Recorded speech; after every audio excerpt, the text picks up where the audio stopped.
Olá, boa tarde. Integração do inquérito policial eletrônico com processo judicial eletrônico, PJE. A iniciativa tem garantido mais economia e rapidez na Justiça Criminal de Mato Grosso.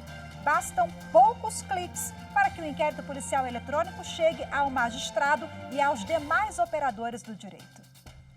É esse um dos destaques do Jornal da Justiça de hoje. Vamos aos demais.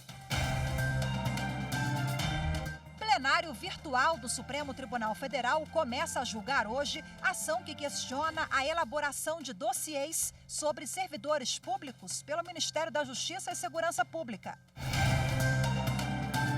Ministra Carmen Lúcia, do Supremo Tribunal Federal, determina o envio da investigação contra o ex-ministro da Educação, Milton Ribeiro, para a Justiça Federal. E ainda a pesquisa da Defensoria Pública do Rio de Janeiro aponta que 80% dos réus absolvidos por erros no uso do reconhecimento fotográfico passaram mais de um ano na prisão.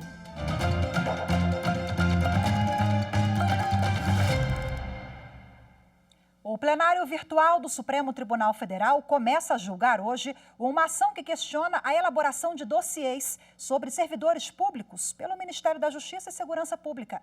A relatora do caso, ministra Carmen Lúcia, já votou, ela já apresentou o voto e considerou a medida inconstitucional. Na ação apresentada ao Supremo Tribunal Federal, o partido Rede Sustentabilidade questiona uma investigação sigilosa que teria sido aberta pelo Ministério da Justiça e Segurança Pública contra um grupo de 579 servidores federais e estaduais identificados como integrantes do movimento antifascismo. O documento teria nomes e, em alguns casos, fotos e endereços de redes sociais das pessoas monitoradas, todos críticos do governo federal. Um relatório com os dados foi distribuído às administrações públicas.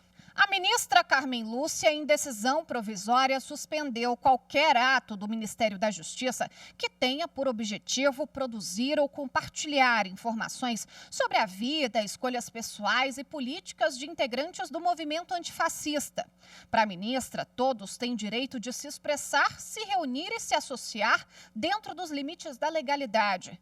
Para a relatora, o uso da estrutura do Estado para acolher esse tipo de informação caracteriza desvio de finalidade. Carmen Lúcia frisou ainda que a existência dos serviços de inteligência para a segurança pública e para a segurança nacional é necessária, mas a atividade deve ser desempenhada dentro dos estritos limites constitucionais e legais.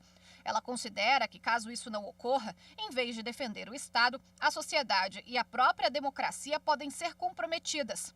A sessão virtual para referendar a liminar fica aberta até a próxima sexta-feira. Em outra decisão, a ministra Carmen Lúcia, do Supremo Tribunal Federal, atendeu a um pedido da Procuradoria-Geral da República e determinou o envio da investigação contra o ex-ministro da Educação, Milton Ribeiro, para a Justiça Federal. As denúncias apuram irregularidades na liberação de recursos do Fundo Nacional de Desenvolvimento da Educação e do Ministério da Educação. No pedido, a PGR explicou que o inquérito foi instaurado no dia 24 de maio, mas 4 dias depois, Milton Ribeiro pediu exoneração do cargo e, com isso, deixou de ter foro por prerrogativa de função no Supremo. Segundo a denúncia, 2 pastores com livre acesso ao MEC coordenariam uma espécie de gabinete paralelo para a liberação de recursos a aliados. O ex-ministro é investigado pela possível prática de tráfico de influência, advocacia administrativa, prevaricação e corrupção passiva na liberação de verbas. Milton Ribeiro era o único investigado que tinha foro por prerrogativa de função. Só que a PGR pediu que fosse reconhecido o fim da competência do STF para o caso após a exoneração dele. A ministra Carmen Lúcia afirmou que, de acordo com o entendimento do Supremo, é inaceitável a aplicação da regra de foro por prerrogativa da função para quem já não seja titular do cargo público e determinou que os autos sejam encaminhados ao presidente do Tribunal Regional Federal da Primeira Região para distribuição a uma das varas federais criminais do Distrito Federal. O sigilo dos autos deve ser resguardado. O ex-governador do Rio de Janeiro, Sérgio Cabral, foi transferido para a prisão do Corpo de Bombeiros no Rio. A autorização foi do Superior Tribunal de Justiça. Para preservar a integridade física do ex-governador Sérgio Cabral, o desembargador convocado Olindo Menezes determinou a imediata transferência do presídio Bangu 1 para o Grupamento Especial Prisional do Corpo de Bombeiros do Rio de Janeiro. Cabral está preso desde novembro de 2016. Em setembro de 2021, foi transferido para a unidade prisional da Polícia Militar por determinação da Justiça Federal. Neste ano, foram constatadas várias irregularidades na cela do ex-governador e ele foi transferido para o estabelecimento de segurança máxima Bangu 1 para cumprimento de isolamento cautelar por 10 dias. Após o Tribunal de Justiça do Rio de Janeiro indeferir liminar em habeas corpus, a defesa renovou no STJ o pedido de anulação da transferência do ex-governador, alegando que ela foi proferida por autoridades sem competência legal para determinar o isolamento preventivo. Pediu ainda o retorno do ex-governador para o presídio em que se encontrava antes, ou a transferência para o Corpo de Bombeiros. Para o relator do HC, desembargador Olindo Menezes, muitas das irregularidades na remoção aconteceram mais por ação e ou omissão da direção e menos pela ação individual dos presos. O desembargador disse ainda que não parece prudente a manutenção do paciente em unidade integrante do complexo de Jericinó, já que uma decisão proferida anteriormente pelo STF determinou a remoção de Cabral daquele estabelecimento em razão de fatos imputados a outros detentos da mesma unidade e que estariam relacionados à delação do ex-governador. A liminar do desembargador Olindo Menezes, que determina a imediata remoção de Cabral para o Corpo de Bombeiros, vale até o julgamento do habeas corpus pelo Tribunal de Justiça do Rio de Janeiro. Uma pesquisa divulgada pela Defensoria Pública do Rio de Janeiro aponta que 8 em cada 10 réus absolvidos por erro no reconhecimento fotográfico passaram mais de um ano presos. O Conselho Nacional de Justiça prepara uma resolução para regulamentar o procedimento e evitar que situações assim se repitam. Ajudar um colega, uma boa ação que fez Tiago Gomes se arrepender por muito tempo. Foi quando policiais passaram em patrulhamento, abordaram nós e perguntou o que estava acontecendo. Aí eu expliquei que o carro dele tinha acabado o gás, que eu estava ajudando a rebocar até o posto de gasolina. Quando ele virou o carro e viu que o meu carro estava batendo tudo certinho, o carro que eu estava rebocando estava batendo roubado. E dali ele conduziu nós até a delegacia e lá ele tirou uma foto nossa e dali foi quando tudo começou. Numa conferência promovida pela Defensoria Pública do Rio de Janeiro em julho do ano passado, Tiago contou que foi inocentado da acusação de roubo de carro. Mas a foto na delegacia passou a ser usada nos procedimentos de reconhecimento e ele foi acusado de 9 denúncias de roubos que não cometeu.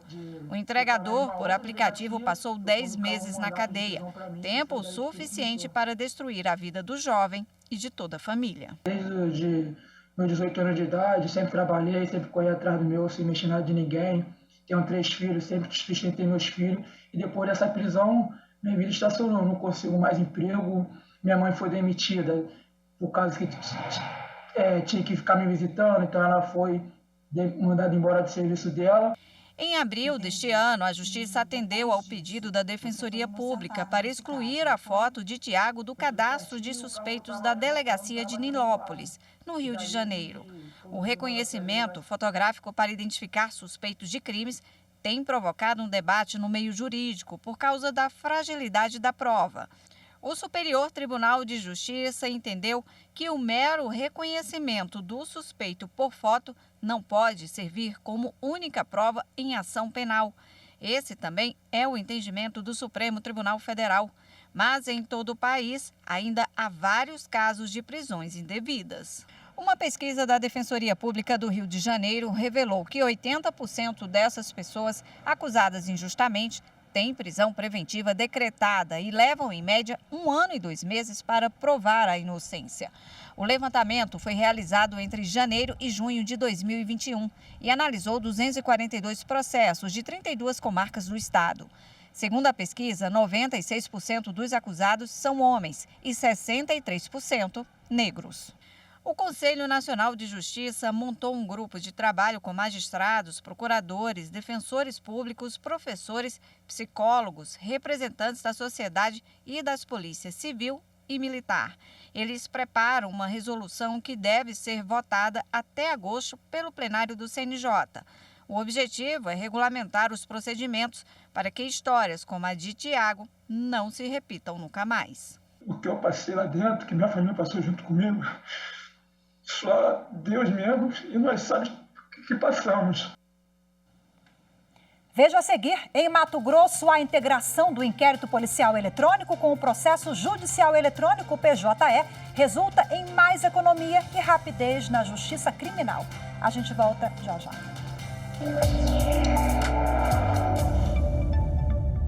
O direito à informação é um direito humano e um direito fundamental que encontra lastro na Constituição. Dentro desse contexto, nós temos o excelente trabalho prestado pela TV Justiça, porque ela leva a informação à sociedade. A partir do momento que a TV Justiça noticia com imparcialidade os julgamentos realizados pelo Supremo Tribunal Federal e pelas outras cortes brasileiras, ela leva conhecimento à sociedade e presta relevantes serviços de informação.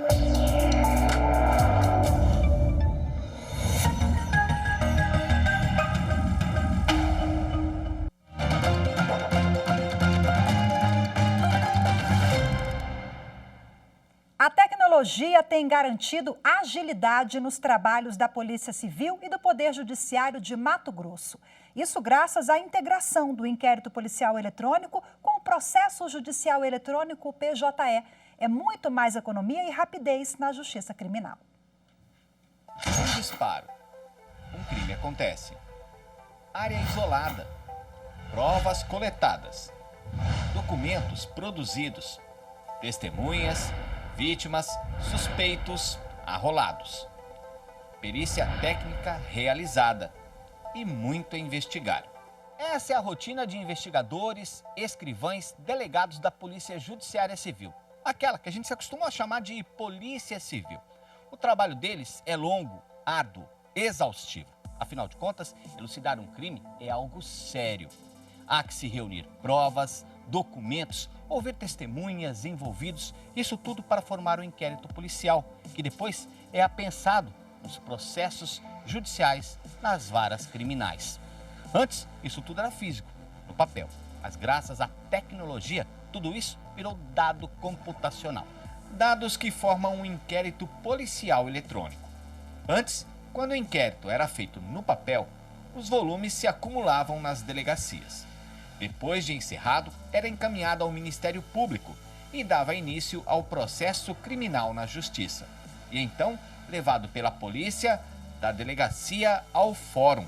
A juntada era física. Havia gastos com papel, combustível e tempo de agentes policiais nessa tarefa. Hoje, bastam poucos cliques no GEA e pronto. Inquérito policial eletrônico adicionado ao PJE e já disponível ao magistrado e aos demais operadores do direito, como o promotor, o defensor, o advogado. Mas como isso foi possível? O que trouxe tanto sucesso foi a criação do setor tecnológico, o Centro Tecnológico da Polícia Civil, onde se reuniu todas as especialidades aí da tecnologia em se fazer um sistema, em se melhorar os sistemas que já haviam na Polícia Civil e trazer investimentos a essa área. Como isso foi desenvolvido por investigadores, escrivães de polícia, delegados, ocorreu com uma celeridade que nós não encontraríamos de outra forma, né? Acho que esse é o grande diferencial. Nós, inclusive, somos procurados por polícias de outros estados, né? O inquérito policial eletrônico já era utilizado pela Polícia Judiciária há um bom tempo, mas ainda havia um entrave: a integração entre o inquérito policial eletrônico e o processo judicial eletrônico. Sistemas com linguagens de programação diferentes. Essa integração esbarrava, com o perdão do trocadilho, no barramento entre os dois sistemas. Isto é, em uma forma de pareamento que permitisse a indexação integral e funcional do inquérito policial eletrônico ao PJE, o que se tornou uma realidade nos últimos anos. Quando veio o aceleramento tecnológico em decorrente da Covid-19, mais especificamente no ano de 2020, nós acabamos nos sentindo pressionados, né? Agora nós temos de fato que fazer valer aquele trabalho que nós já vimos desenvolvendo ao longo desses 10 anos na construção do sistema GEA. Além do pareamento com o PJE, o inquérito policial eletrônico continua sendo aprimorado com novas funcionalidades e ferramentas, que se traduzem em mais agilidade, economia e certeza de que a justiça será feita no devido tempo. Muita economicidade já ferida, a economicidade direta, e a economicidade indireta, a gente acredita que seja muito superior à direta. Sistemas derivados estão vindo, tal como uma central virtual de serviços digitais que vai incorporar, inclusive, intimações que serão feitas pelo próprio sistema. E ainda sobre esse assunto, a repórter Evne Araújo conversou com o juiz diretor do Fórum de Cuiabá, Lídio Modesto da Silva Filho. Vamos ver. Bem-vindo ao Jornal da Justiça. Muito obrigada pela participação. Eu que agradeço a oportunidade de estar aqui com vocês e podendo utilizar este abrangente veículo de comunicação para levar conhecimentos de Mato Grosso para todo o Brasil. Quais foram as principais mudanças que a integração desse sistema trouxeram, para o Fórum de Cuiabá? Bom, as vantagens são inúmeras, porque antigamente, antes da implantação dessa interoperabilidade entre os sistemas da Polícia Civil e o sistema de justiça, nós tínhamos um modo arcaico de atuação, as investigações eram feitas todas com papel, com deslocamentos, que demandavam tempo, recursos públicos, enfim. Hoje não, hoje nós temos muitas vantagens, porque as investigações são feitas e feito o upload das incursões investigativas realizadas pela Polícia Judiciária Civil em tempo real.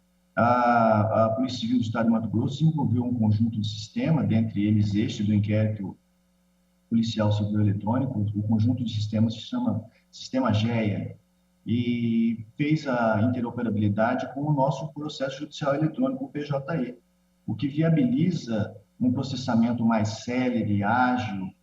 Como essas informações eram trocadas anteriormente? Anteriormente, essas informações entre a Polícia Judiciária Civil e o Poder Judiciário eram feitas por meio físico, com impressões de papel, deslocamentos de viaturas, encaminhamento, protocolos, enfrentamento de filas. Havia uma demanda de tempo e de recursos, que contaminava o processamento, fazendo com que ele não tivesse uma duração razoável. E isso certamente traz prejuízos seríssimos para a sociedade, porque com relação aos processos criminais, se a pena é demasiadamente pequena, a possibilidade de prescrição e disso não virar em nada, não haver uma resposta do sistema de justiça para a sociedade é muito grande. Vocês já conseguiram notar a diferença no tempo de tramitação de um processo antes e depois? Por exemplo, tem algum exemplo para citar para a gente? A interoperabilidade entre a Polícia Judiciária Civil e a Justiça Criminal, no que diz respeito à implementação dos inquéritos, ainda não conseguimos ter uma métrica possível de ser indicada com números concretos. Entretanto, a percepção, o panorama hoje existente revela uma celeridade incrível entre a tramitação dos inquéritos e a conclusão dos processos criminais. Eu tenho um exemplo concreto desde quando nós passamos a utilizar os sistemas eletrônicos que o Poder Judiciário adotou e vem adotando de forma bastante rápida, criando novas oportunidades de comunicação, não somente entre as instituições que tratam dos processos, mas também com a sociedade. Eu tenho um exemplo concreto de um processo que geralmente demoraria 1 ano para ser julgado, que na minha vara demorou desde a distribuição e até a sua sentença de mérito sendo prolatada por mim, demorou 1 mês e 29 dias, o que revela uma celeridade incrível da tramitação processual com a utilização de mecanismos eletrônicos para a dinamização dos nossos trabalhos. E eu tenho certeza que essa implementação dessa interoperabilidade entre a Polícia Judiciária Civil e o Poder Judiciário trará resultados rápidos e céleres e satisfatórios para a sociedade muito em breve. Doutor, essa integração, ela está muito alinhada com os Objetivos de Desenvolvimento Sustentável da Organização das Nações Unidas, que tem a adesão do Conselho Nacional de Justiça, né, para deixar a justiça cada vez mais digital. Como é fazer parte desse processo? Bom, é muito satisfatório para nós vermos que o resultado não é somente para a sociedade, mas também para a natureza. Como você mesmo disse, nós estamos com esta implementação nova, alinhados com os Objetivos de Desenvolvimento Sustentáveis da ONU, sobretudo o 12, que fala sobre produções sustentáveis. Nós eliminamos aí gastos inúmeros de papel. O recurso público que não está sendo despendido mais a partir desta implementação é da ordem de mais de 2 milhões de reais. Ou seja, realmente a natureza agradece. Nós não temos impressão, nós não temos papel, nós não temos mais tramitação de veículos soltando gás na natureza, enfim. Tudo vem para colaborar com os trabalhos da justiça. Perfeito, doutor Lídio Modesto da Silva Filho, juiz-diretor do Fórum de Cuiabá. Muito obrigada pela entrevista. Veja a seguir, Ministério Público do Rio de Janeiro denuncia mais 2 policiais que participaram de uma operação em Jacarezinho, no Rio de Janeiro, que resultou em 28 mortes. Os detalhes daqui a pouquinho, voltamos já. A TV Justiça consolidou-se no tempo, sobretudo como um canal de prestação de serviço à sociedade brasileira, aproximando o poder judiciário do cidadão, a dar amplitude e visibilidade aos grandes julgamentos de temas sensíveis que afetam a vida de todos nós.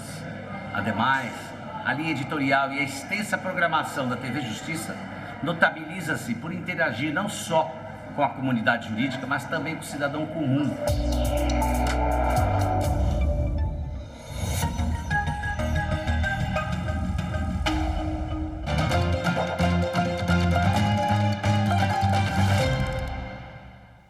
O Ministério Público do Rio de Janeiro denunciou mais 2 policiais que participaram de uma operação em Jacarezinho, no Rio de Janeiro, que resultou em 28 mortes. O caso foi no dia 6 de maio de 2021, exatamente um ano atrás. Os policiais civis Amaury Godoy Mafra e Alexandre Moura de Souza devem responder pelos assassinatos de Richard Gabriel da Silva Ferreira e Isaac Pinheiro de Oliveira. E quem tem mais informações sobre esse caso agora ao vivo é a repórter Aline Barcelos. Olá, Aline, muito boa tarde para você. Boa tarde para você também, Rafa. Boa tarde a todos. De acordo com o Ministério Público do Rio de Janeiro, os policiais Amaury e Alexandre entraram na casa onde se escondiam Richard e Isaac após eles terem sido baleados. E mesmo sabendo que não havia reféns no local, os policiais levaram as vítimas para um cômodo e atiraram várias vezes. As investigações apontaram que naquele momento não houve nenhum conflito. No mesmo dia dos fatos, os policiais foram até a delegacia e levaram uma granada, 2 pistolas e 2 carregadores. Para o Ministério Público, os policiais mentiram ao informar que esses objetos eram das vítimas. E por causa disso, eles vão responder, além dessas execuções, por fraude processual e também por forjar a cena do crime. O Ministério Público do Rio de Janeiro pediu o afastamento dos 2 policiais e para que eles cumpram também medidas cautelares. Rafaela. Ok, Aline, muito obrigada pelas informações.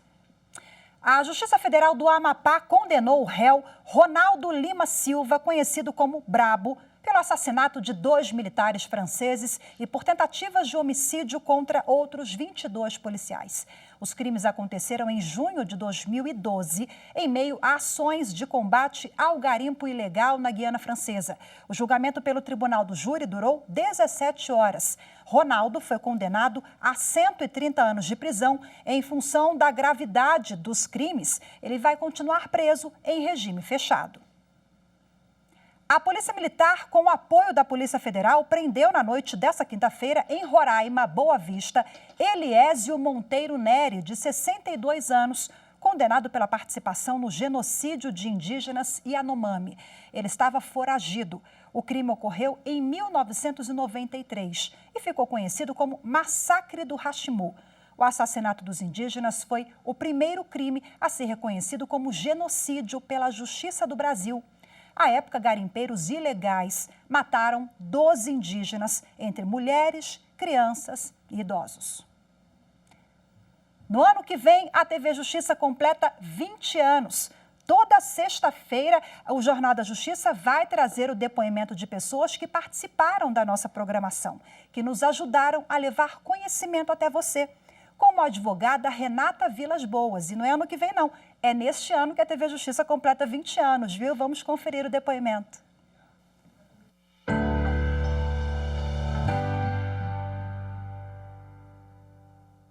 Cada vez que eu participo de um evento na TV Justiça, a sensação é de uma felicidade, porque eu acho que quem se conhece um pouquinho mais do direito tem a obrigação de levar isso para todas as pessoas. Então, quando a gente debate um tema, seja em razão de uma decisão que foi proferida, STJ, STF, ou um projeto de lei que está em tramitação, a gente está levando esse conhecimento e essa informação. E com isso, a gente contribui para que o nosso brasileiro tenha acesso ao que está acontecendo no mundo do direito, no mundo do judiciário. Muitas vezes as pessoas acham que o direito está longe, mas não, ele está presente na vida de todo mundo. Então daí a importância que a gente dá à TV Justiça de levar esse conhecimento a cada um dos brasileiros.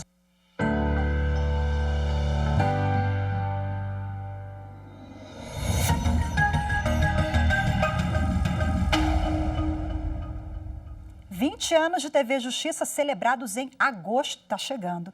Hoje ficamos por aqui, muito obrigada pela sua companhia, ótima tarde, excelente fim de semana e até segunda. Tchau, tchau.